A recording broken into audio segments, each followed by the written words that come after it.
Assalamualaikum. Waalaikumsalam. Halo Mbak Arida. Mari silakan masuk. Ya, terima kasih Bu. Mari Mbak Arida, silakan duduk. Ya, terima kasih Bu. Halo Mbak Arida, apa kabar? Alhamdulillah Bu, baik. Seperti itu, syukurlah juga seperti itu. Habis dari mana nih? Sepertinya rapi sekali. Habis menghadiri acara kah? Enggak sih Bu, cuma tadi keluar sama teman habis makan siang juga sih sebelum kesini. Lagi rada senggang juga sih, makanya kesini juga. Oh gitu, asik dong habis kumpul sama teman. Iya sih Bu. Gimana nih? Biasanya kalau misalkan waktu senggang selain kumpul sama teman, kamu suka ini ya, baca novel? Iya Bu, bener banget. Gimana? Ini sekarang lagi baca novel apa? Itu ya, Taralia kan ada series baru itu ya Bu. Nah yang sebelum itu kan udah selesai. Nah yang series baru ini belum tak beli, soalnya belum ada uang sih. Jadi tadi deh keluar sama teman. Oh gitu, nggak apa-apa. Nanti sambil nabung juga kan, sambil nunggu juga. Gimana? Sepertinya kedatanganmu ke sini ada yang ingin diceritakan dengan ibu?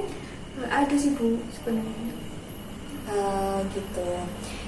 Sebelumnya terima kasih ya Mbak Arida, karena Mbak Arida sudah mau bercerita tentang apa yang Mbak Arida rasakan kepada ibu. Jadi bagaimana Mbak Arida ingin bercerita apa? Iya Bu, sebenarnya tuh akhir-akhir ini saya juga lagi rada pusing banget gitu loh Bu. Seperti itu. Kini Mbak Arida, kita mulai sesi konseling ini selama 30 menit ya. Jadi nanti selama 30 menit ke depan kita gunakan sesi konseling ini dengan baik.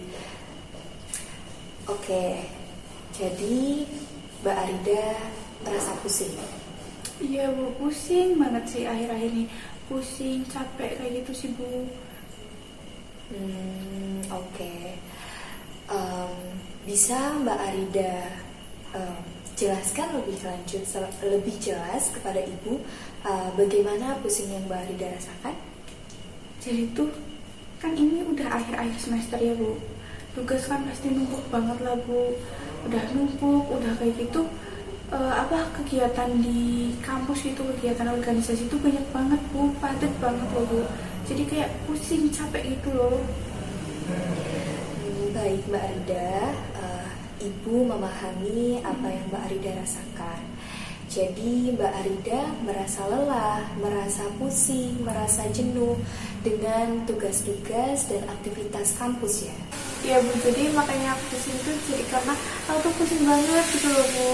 Nah di sini tuh saya pengen cari solusi gitu loh Bu. Baik Mbak Arida, sebelumnya di sini saya sebagai konselor tidak bisa memberikan solusi secara langsung seperti apa yang Mbak Arida minta tadi. Di sini saya bertugas sebagai konselor untuk membantu Mbak Arida menemukan solusi dari permasalahan yang Mbak Arida alami dengan cara membicarakannya bersama-sama untuk menemukan jalan keluarnya. Memang seperti itu Mbak Arida.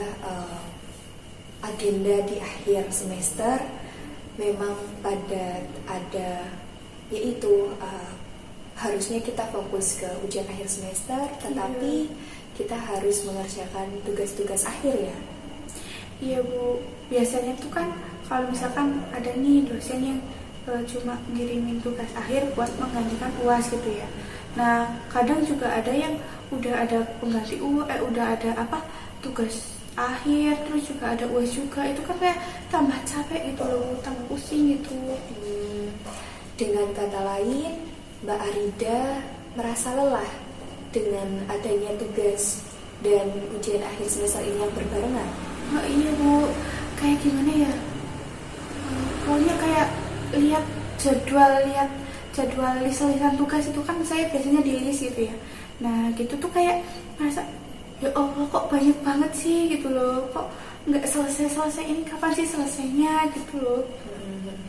Saya mengerti apa yang Mbak Arida rasakan. Jadi sejauh ini tadi Mbak Arida sudah menjelaskan kepada Ibu bahwa Mbak Arida merasa lelah, merasa capek dan merasa jenuh dengan tugas kuliah dan juga UAS yang berbarengan ya Mbak. Selain itu Mbak Arida juga merasa stres dengan tugas-tugas yang banyak itu ya. Iya, udah kayak gitu kan biasanya kan kalau misalkan Sabtu Minggu gitu ya Bu, Sabtu Minggu kan libur. Nah biasanya tuh kayak buat refreshing, kayak buat me time gitu lah ya. Nah ini juga ada agenda kan, ada kegiatan gitu. Nah sehingga Sabtu Minggu tuh dibuat nge-zoom lagi gitu loh. Jadi kan kayak nggak ada waktu buat refreshing gitu loh. Saya mengetahui apa yang Mbak Arida rasakan. Jadi Mbak Arida jadi tidak memiliki waktu untuk istirahat ya? Iya, lebih tepatnya kayak gitu sih Bu. Baik Mbak Arida, lalu sejauh ini apa langkah atau cara Mbak Arida untuk mengatasi hal tersebut Mbak? Kalau saya pribadi gitu ya Bu, itu kan saya kan di sini ngekos juga ya Bu. Nah itu kadang ngedengerin musik gitu. Kalau enggak ya scroll sosial media gitu. Sejauh ini cara Mbak Arida untuk mengatasi kejenuhan terus rasa capek Mbak Arida itu menurut saya sudah baik dan itu bisa membuat Mbak Arida lebih fresh lagi ketika belajar seperti itu. Mungkin ketika Mbak Arida itu belajar, ada baiknya jika Mbak Arida itu jangan terus-terusan, misalkan Mbak Arida dalam belajar itu Mbak Arida belajar terus, tetapi sempatkanlah sedikit waktu untuk istirahat. Jadi tekanan yang Mbak Arida rasakan itu tidak terlalu membuat Mbak Arida tuh merasa lelah dan merasa jenuh. Ya tapi gimana ya Bu, hanya mendengarkan musik atau cuma scroll sosial media tuh kayak kurang refresh gitu kan. Apalagi kan ini saya ngekos juga kan. Nah sebelum ngekos kan itu kan kalau di rumah itu orang gunung gitu ya Bu, sebelah-sebelahnya itu kan kayak kebun gitu ya, warnanya hijau gitu kan. Ya jendela tuh kayak buat refreshing kan, jadi segar gitu ya. Nah kalau di sini tuh gimana ya, orang nggak ada jendelanya kan. Nah itu kayak ya Allah pusing banget kan, nggak ada lagi, kayak nggak bisa lihat hijau-hijau lagi gitu, nggak bisa nge-refresh gitu. Iya, saya bisa membayangkan bagaimana situasi Mbak Arida ketika merasa jenuh tetapi tidak bisa merasakan refreshing atau sejenak beristirahat seperti ketika di rumah ya. Jadi Mbak Arida merasa tambah jenuh karena tidak adanya sarana untuk refreshing seperti di rumah ya. Iya betul, di sini kan juga berisik banget sih Bu. Jadi ya udah lagi capek, lagi pusing ngeliat tugas, terus juga nggak ada tempat buat refreshing kan, kayak udahlah nggak bisa gitu loh. Saya paham sekali dengan apa yang Mbak Arida rasakan. Memang jika misalkan kita jenuh, tentunya kita butuh waktu untuk refreshing. Karena jika tidak ya ditambah lagi dengan adanya tugas-tugas dan juga UAS, tentunya itu membuat Mbak Arida menjadi sangat tidak nyaman ya. Betul Bu, nggak nyaman banget. Apakah Mbak Arida sudah mencoba untuk melakukan sesuatu yang mungkin dengan cara yang berbeda seperti sebelumnya untuk mengatasi ini? Kayaknya belum deh Bu, soalnya pasti kayak cuma dengerin musik, scroll sosial media, udah kayak gitu doang. Baiklah jika seperti itu. Mungkin Mbak Arida bisa memulai dari hal-hal yang kecil dulu. Mungkin Mbak Arida bisa mencoba untuk membuat suasana yang berbeda ketika belajar. Seperti misalkan Mbak Arida menata tatanan tempat belajar Mbak Arida untuk diperbarui lagi. Dengan cara-cara seperti itu biasanya bisa membuat kita itu lebih fresh dalam belajar, seperti itu Mbak Arida. Iya Bu, kok saya baru kepikiran sekarang gitu loh Bu. Mungkin lain kali nanti bisa dicoba Mbak Arida, supaya Mbak Arida tidak terlalu capek dan terlalu jenuh ketika mengerjakan tugas atau belajar. Iya sih Bu, nanti insya Allah deh saya coba kayak apa ya, mungkin biasanya buku-buku di samping kiri jadi samping kanan gitu ya Bu. Betul sekali Mbak Arida, bagus sekali jika Mbak Arida sudah ingin melakukan hal tersebut, karena itu mungkin bisa membantu Mbak Arida untuk meringankan rasa jenuh atau rasa capek yang Mbak Arida rasakan. Tapi ya Bu, itu tugasnya itu loh Bu, karena ini mungkin karena masih pusing gitu loh ya Bu, kayak tugasnya tuh saya tuh numpuk-numpuk gitu loh Bu. Saya biarkan sampai mepet deadline gitu Bu. Nah udah kayak gitu, akhirnya kan pernah nih Bu, 4 jam sebelum deadline itu baru ngerjain. Akhirnya bukannya kayak kualitasnya, tapi malah ngerjainnya tuh biar nggak melewati batas gitu Bu. Nah jadinya kayak ngerjainnya tuh kayak gimana ya, ya udah yang penting jadi gitu. Nah tapi di sisi lain saya juga nggak mau tuh Bu IPK saya jelek, takut juga pengen tuh IPK saya tuh bagus, naik gitu loh Bu. Baik Mbak Arida, jadi Mbak Arida tadi mengatakan bahwa Mbak Arida suka mengerjakan tugas di waktu yang mepet dengan deadline, tetapi dan itu menimbulkan ketidakmaksimalan Mbak Arida dalam mengerjakan tugas. Tetapi Mbak Arida juga mengatakan bahwa Mbak Arida tidak ingin IPK-nya turun. Seperti itu.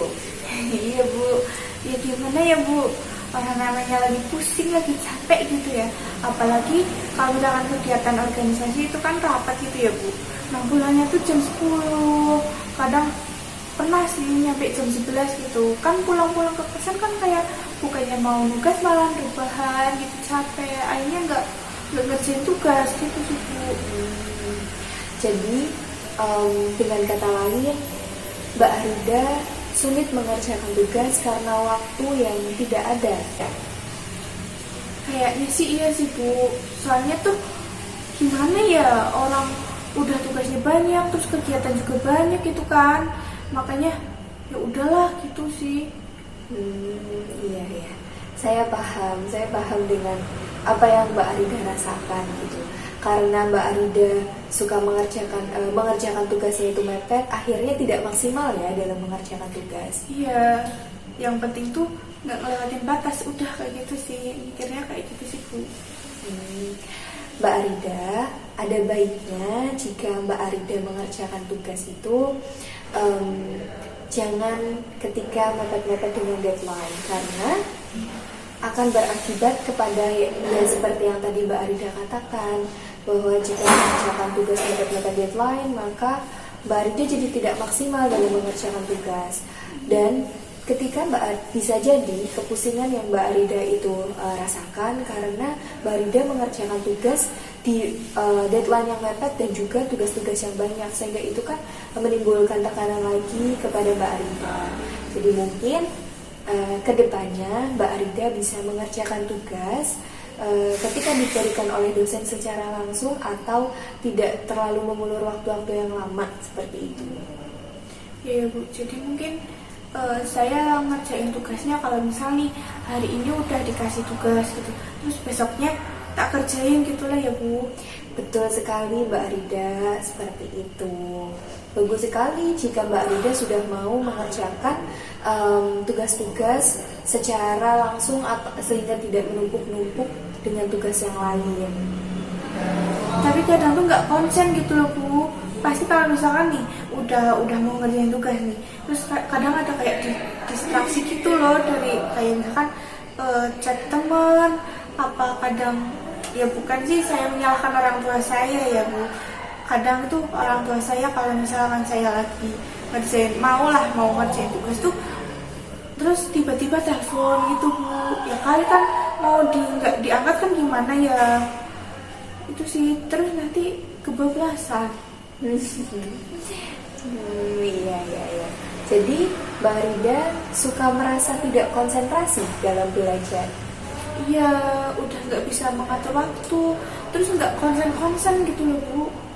Baik Mbak Arida, jadi sejauh ini tadi kita sudah membahas beberapa permasalahan yang Mbak Arida alami, bahwa Mbak Arida tadi merasa pusing, merasa jenuh dengan tugas-tugas. Kemudian Mbak Arida juga susah untuk berkonsentrasi, kemudian Mbak Arida susah mengatur waktu juga ya. Iya. Baik, dari ketiga permasalahan ini, manakah yang menurut Mbak Arida itu sangat mengganggu pikiran Mbak Arida? Nggak tahu Bu, soalnya tiga-tiganya tuh kayak saya tuh itu pasalnya kayaknya tiga-tiganya itu. Baik Mbak Arida, tadi kita sudah membahas sedikit mengenai ketika Mbak Arida itu susah jenuh atau susah untuk refreshing ya, refreshing ketika mengerjakan tugas. Bagaimana jika kita bahas mengenai Mbak Arida yang sulit mengatur waktu? Kayaknya iya sih Bu. Mungkin waktu yang perlu banget saya atur gitu Bu. Soalnya banyak banget loh, kayak misalkan saya tuh sering telat join Zoom, terus juga telat ikut rapat gitu. Jadi kayak manajemen waktunya itu saya tuh kurang gitu Bu. Iya. Kira-kira apa sih yang membuat Mbak Arida tuh suka telat masuk Zoom? Apakah itu memang Mbak Arida yang sudah merasa malas atau merasa nanti-nanti saja lah masuk Zoom-nya gitu? Jadi tuh gini ya Bu, pernah tuh saya kayak 15 menit sebelum Zoom atau 15 menit sebelum rapat itu udah join kayak gitu kan, udah masuk tuh room Zoom. Tapi seringnya tuh saya itu menunggu dulu gitu loh, menunggu kayak misalkan di ACC ataupun kalau misalkan udah masuk gak ada temennya gitu loh Bu. Jadi sekarang ini akhir-akhir ini kayak mikirnya lah nanti aja lah, toh mereka teman-temanku juga belum pada masuk gitu Bu. Makanya kayak sekarang tuh juga ditelat-telatin gitu. Jadi Mbak Arida memang sengaja untuk menunda-nunda masuk Zoom ya? Kalau akhir-akhir ini sih sengaja sih Bu, tapi dulu-dulu juga kan pernah tuh kadang main kan sama temen gitu kan.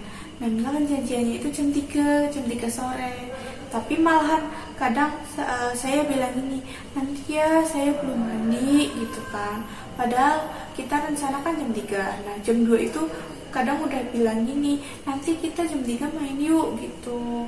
Nah itu mungkin karena gimana ya, mungkin saya sering leha-leha mungkin ya Bu, kayak main HP doang, apa capek kan ngurus rumah juga kan gitu. Nah karena kayak gitu sih mungkin. Iya ya, Ibu paham. Mungkin juga jadi faktor Mbak Arida juga sudah lelah, juga teman-teman Mbak Arida yang kurang mendukung untuk tepat waktu seperti itu ya. Iya kayaknya sih karena itu sih, tapi nggak tahu juga sih Bu. Soalnya saya tuh sadar nggak sadar gitu loh. Baik Mbak Arida, lalu kira-kira apa solusi atau rencana yang Mbak Arida akan lakukan untuk mengatasi permasalahan ini? Sejauh ini kayak belum ada sih Bu. Makanya kan saya kesini kan minta solusi gitu loh Bu sama Ibu. Seperti itu. Seperti yang tadi saya sudah jelaskan bahwa Ibu di sini tidak bisa memberi solusi secara langsung seperti yang Mbak Arida minta, tetapi mari kita bicarakan bersama untuk menemukan solusi dari permasalahan ini. Jadi Mbak Arida ingin lebih bisa mengatur waktu dengan baik ya? Iya Bu, soalnya kan gimana ya, waktu itu kan sangat penting, katanya tuh waktu itu adalah uang gitu ya. Betul sekali Mbak Arida. Jadi mungkin Mbak Arida bisa melakukan langkah-langkah dari mulai hal kecil terlebih dahulu. Seperti yang tadi Mbak Arida sudah sampaikan, bahwa Mbak Arida awalnya menunda-nunda karena teman-teman Mbak Arida juga tidak tepat waktu dalam acara apapun seperti itu. Nah, hal-hal yang kecil seperti ini sebenarnya harus dihilangkan. Mbak Arida sebaiknya tidak mengikuti apa yang teman-teman Mbak Arida lakukan, karena ketika semua orang menjadi suka telat, ya semua orang juga kan pasti tentunya akan terpengaruh ya. Iya sih benar. Jadi lain kali Mbak Arida jangan ikut-ikutan teman-temannya. Oh gitu ya Bu. Jadi saya bisa kalau misalkan masuk Zoom awal itu bisa jadi contoh buat temen-temen gitu ya Bu. Betul sekali Mbak Arida. Seperti yang Mbak Arida, bisa jadi teman-teman Mbak Arida juga mengalami apa yang Mbak Arida alami, seperti itu. Teman-teman Mbak Arida juga mengikuti teman yang lainnya. Nah, karena tidak ada yang mengawali, maka semua orang juga ikut-ikutan kan, seperti itu. Iya ya Bu, mungkin saya bisa menjadi mengawali gitu ya Bu, mengawali hal-hal yang baik kayak join Zoom kayak dulu lagi 15 menit sebelum mulai gitu ya Bu. Betul, bagus sekali Nak. Betul sekali. Niatmu itu sudah bagus sekali. Jadi teman-teman Arida nanti bisa mengikuti Arida dan tidak ada yang ingin ngaret-ngaret lagi karena belum ada teman yang join. Tapi kan saya tuh gini ya Bu, kadang tuh pengen ngechat chat di grup atau chat di WA itu kayak ayo ya temenin aku masuk Zoom atau udah 5 menit lagi materinya mulai nih gitu, yuk kita nge-Zoom yuk gitu. Tapi saya takut Bu. Jadi Mbak Arida takut untuk mengkomunikasikan dengan teman. Iya, takutnya kan gini, namanya juga mahasiswa kan Bu, sibuk-sibuknya kan beda. Terus juga kadang tuh orang tuh gimana sih Bu, orang kan kadang saya niatnya baik gitu ya Bu, kayak mengingatkan. Tapi kan kadang persepsi orang, ih itu Arida mah caper banget sih gitu Bu. Takutnya kan dibilang kayak gitu. Ibu paham dengan apa yang Arida rasakan. Jadi Mbak Arida merasa takut dianggap orang yang SKSD ya, sok kenal sok deket gitu dengan temannya. Apalagi kan ini kan kuliah daring gitu ya Bu. Udah gimana sih namanya kuliah daring, belum tahu karakter orang masing-masing gitu ya Bu. Nah jadi kalau kayak gitu saya juga belum punya teman deket gitu Bu. Jadinya kalau misalkan mau ngobrol atau mau sharing-sharing ya belum ada gitu Bu, masih takut. Dari apa yang tadi Mbak Arida sudah sampaikan, jadi Mbak Arida itu takut untuk memulai komunikasi dengan teman karena Mbak Arida takut dianggap Mbak Arida sok kenal dengan teman dekat, dengan teman satu kelas ya. Iya, soalnya kan belum punya teman dekat gitu sih Bu. Baik Mbak Arida, apa yang Mbak Arida pikirkan itu belum tentu benar. Apakah Mbak Arida sudah mencoba untuk mulai berkomunikasi dengan teman Mbak Arida satu kelas? Belum, saya cenderung pasif sih di grup. Soalnya gimana ya, sifatnya manusia kan nggak tahu ya Bu. Kadang saya bilang gini, ada tugas gitu. Takutnya kan orang yang tersinggung tuh kayak, ih apaan sih ini tugas apa, bikin kaget aja gitu kan. Makanya ya udahlah, kalau misalkan ada info ya saya lihat tuh. Tapi kalau misalkan nggak ada info ya udah saya tanya sama komtingnya gitu. Jadinya rada pasif gitu di grup. Baik Mbak Arida, Ibu mengerti apa yang Mbak Arida alami karena mungkin belum pernah ketemu ya, dan juga jarang sekali ada yang harus dibahas. Jadi Mbak Arida sungkan untuk memulai komunikasi.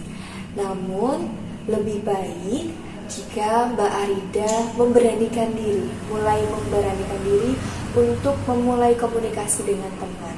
Karena apa yang Mbak Arida pikirkan itu belum tentu bisa terjadi. Seperti itu Mbak Arida. Iya Bu, tapi saya tuh pemalu Bu, malu gitu. Jadi nggak bisa mengawali. Kalau misalkan ada yang ngajak bicara ya ayo gitu. Tapi kalau misalkan nggak ada ya udah gitu Bu. Mbak Arida pemalu ya? Iya sih, bisa dikatakan kayak gitu. Walaupun teman-teman tuh gak ada yang percaya bahwa saya itu pemalu gitu, Bu.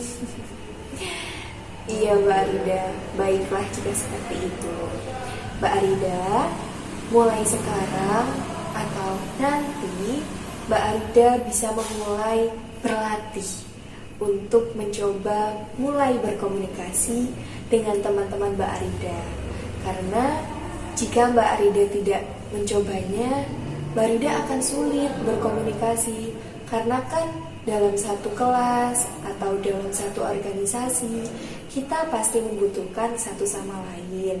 Jadi ada baiknya jika kita untuk berlatih berkomunikasi dengan teman-teman sekitar kita. Iya ya, Bu. Itu juga mempengaruhi di organisasi saya sih, Bu. Saya juga rada pasif gitu. Soalnya untuk adaptasinya kan susah. Orang komunikasi aja jarang kan, apalagi buat adaptasi gitu, Bu. Saya mengerti.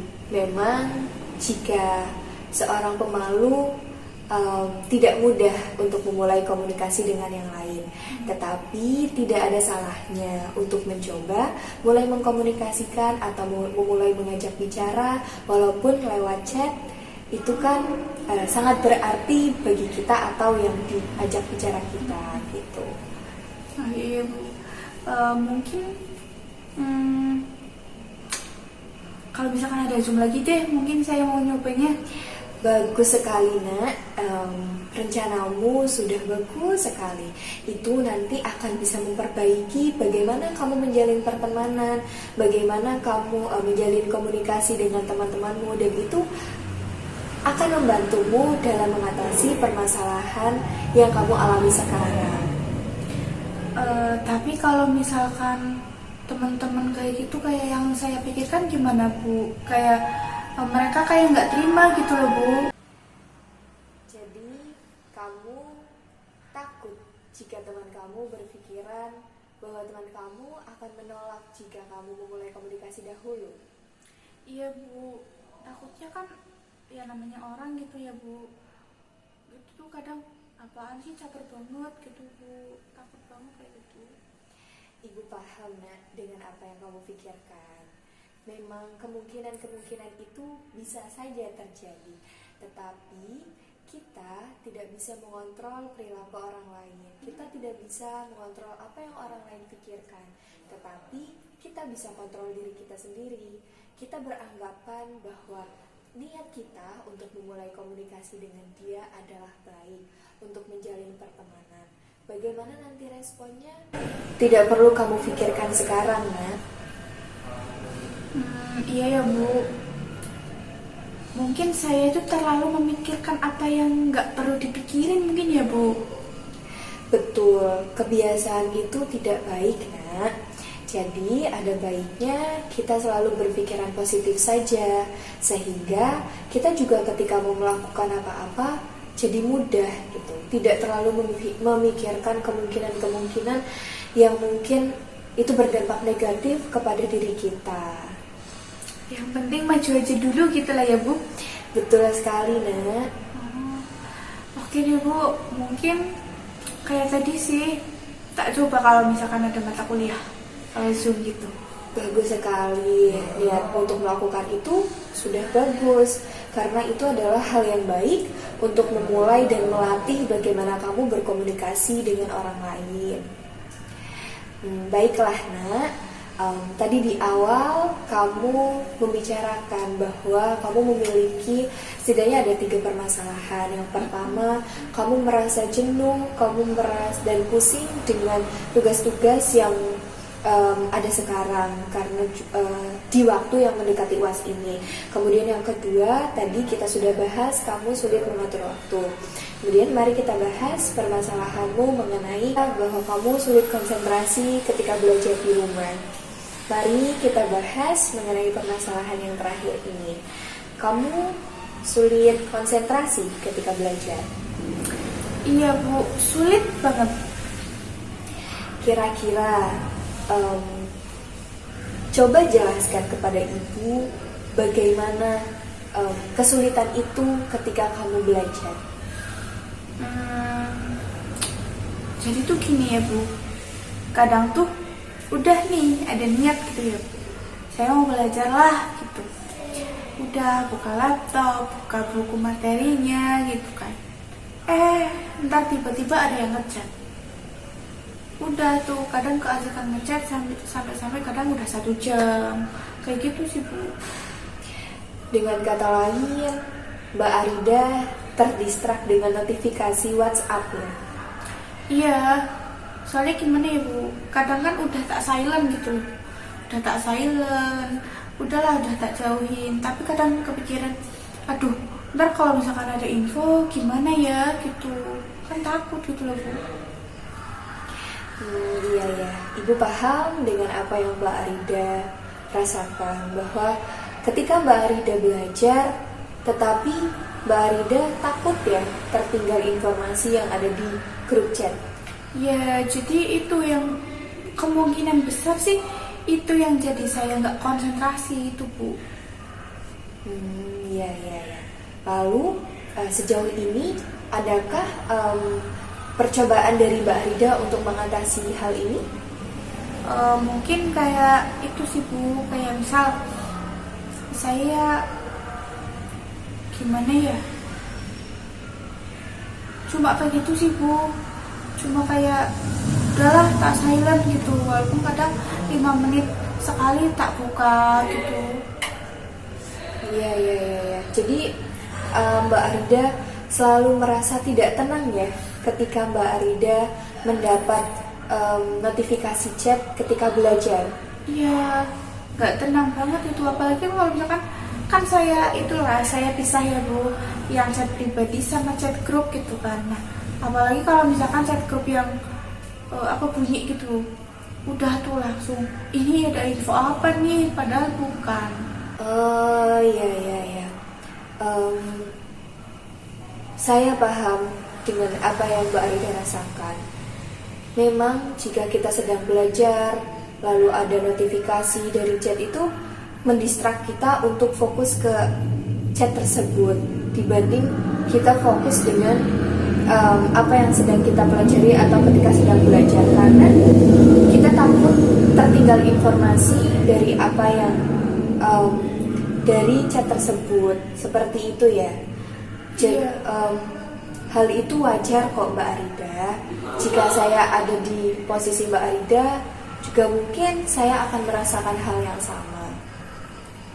Jadi hal kayak gitu wajar ya Bu? Wajar sekali Mbak Arida apabila Mbak Arida merasa terdistrak sama sesuatu hal tersebut. Mungkin lain kali Mbak Arida bisa menerapkan satu cara ini. Jadi Mbak Arida bisa mematikan data seluler di handphone Mbak Arida yang terhubung ke satu aplikasi itu saja. Jadi aplikasi yang lain tetap terhubung dengan data seluler. Dengan begitu, notifikasi tidak akan masuk ketika Mbak Arida belajar, dan Mbak Arida akan terfokus dengan satu hal, yaitu ketika Mbak Arida belajar. Oh iya ya Bu, kok saya baru kepikiran gitu loh Bu. Saya hanya kepikirannya silent udah gitu doang Bu. Tidak apa-apa Mbak Arida, mungkin cara ini bisa mengatasi ketika Mbak Arida ingin fokus dengan satu hal ketika Mbak Arida belajar. Iya deh, insya Allah besok kalau misalkan mau nugas atau nanti malam, saya coba gitu Bu. Bagus sekali Mbak Arida. Mbak Arida sudah mau menerapkan secara cepat ya Mbak Arida. Untuk menerapkan cara ini, saya harap cara ini bisa mengatasi permasalahan Mbak Arida tadi. Amin, semoga saja saya bisa konsen gitu ya Bu. Betul Mbak Arida. Mbak Arida, sampai sejauh ini kita tadi sudah membahas 3 permasalahan yang tadi Mbak Arida di awal sudah jelaskan. Yang pertama, Mbak Arida memiliki permasalahan bahwa Mbak Arida jenuh dan merasa lelah dengan tugas-tugas dan juga UAS di akhir semester ini. Kemudian yang kedua, tadi juga kita sudah bahas dan kita sudah coba untuk temukan solusinya, bahwa Mbak Arida sulit untuk mengatur waktu Mbak Rida. Kemudian yang ketiga, baru yang tadi kita baru selesai bahas dan coba kita pecahkan selalu bagaimana solusinya, yaitu ketika Mbak Rida sulit konsentrasi ya ketika belajar. Dan juga tadi kita juga sudah bahas beberapa mungkin cara yang bisa Mbak Rida lakukan untuk mengatasi permasalahan tersebut. Bagaimana Mbak Rida? Apakah ada yang ingin Mbak Rida sampaikan lagi? Nah, sepertinya udah nggak ada sih Bu, soalnya kayak solusi-solusinya itu udah ada gitu Bu. Tadinya nggak kepikiran, ternyata sekarang kepikiran. Gitu. Baiklah Mbak Rida, saya juga senang mendengarnya jika Mbak Rida merasa senang dengan apa yang tadi kita sudah bicarakan selama 30 menit tadi. Iya Bu, mungkin ini sudah jam berapa ya Bu?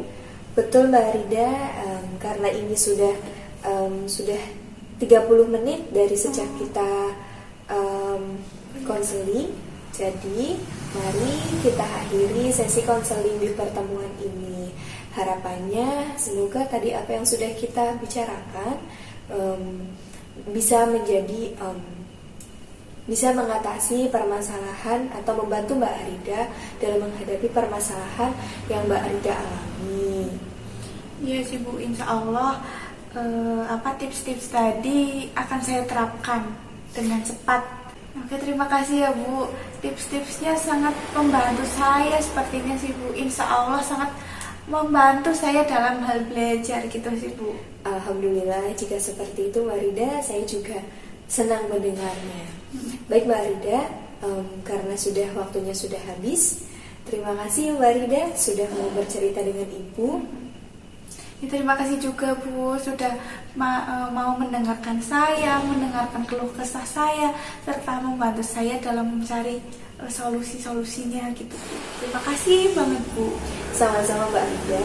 Mbak Rida, jika Mbak Rida mengalami permasalahan atau Mbak Rida ingin menceritakan apa yang Mbak Rida alami, jangan sungkan untuk datang ke Ibu ya Nak. Iya Bu, mungkin saya pamit pulang dulu ya Bu. Iya Mbak Rida, hati-hati di jalan ya. Terima kasih ya Bu. Sama-sama.